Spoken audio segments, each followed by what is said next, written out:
নমস্কাৰ, মোৰ এটা নতুন ভিডিঅ'লৈ আপোনালোক সকলোকে স্বাগতম জনাইছোঁ। আজি বনাবলৈ ল'লোঁ কণী ভাপত দিয়া। কণীকেইটা মই প্ৰথমতে বইল কৰি লৈছোঁ এটা কুকাৰত দি পেলাই। তাতে অলপ নিমখ দিছিলোঁ আৰু এটা মিক্সি জাৰত মই দুটামান সৰিয়হ গুটি তিয়াই ৰাখিছিলোঁ। সৰিয়হ গুটিখিনি দিছোঁ আৰু কাজু দিছোঁ আৰু শুকান জলকীয়া আৰু এইখিনি পেষ্ট মই বনাই ল'লোঁ চাওকচোন। আৰু এয়া এটা পিঁয়াজ মই কাটি লৈছোঁ, দুটামান নহৰু মই অকণ অকণকৈ কাটি লৈছোঁ আৰু এই কণীকেইটাৰ পৰা বইল হৈ গ'ল। এইকেইটা মই এতিয়া এয়া উলিয়াই লৈছোঁ।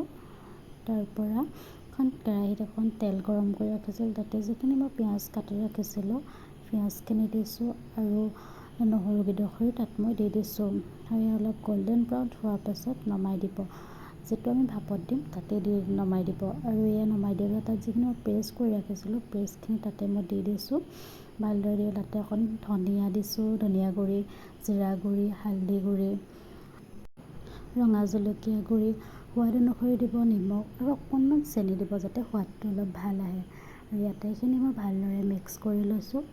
মিক্স কৰি লোৱাৰ পাছত তাতে মই যিখিনি কণী ফালি ৰাখিছিলোঁ সেই কণীকেইডোখৰি এডোখৰকৈ তাত ভালকৈ দি দিছোঁ আৰু চব কণীকেইডোখৰিত মই ভালকৈ এই গোটেইখিনি তাত মিহলাই দিছোঁ আৰু তাতে আৰু অকণমান সৰিয়হৰ তেল মই দি দিছোঁ চাওকচোন। তাৰপৰা এটা চচত মই পানী গৰম কৰি ৰাখিছোঁ, তাতে এটা ষ্টেণ্ড দিছোঁ আৰু ষ্টেণ্ডডালতে এইখিনি মই দি ঢাকি দিছোঁ ভালদৰে।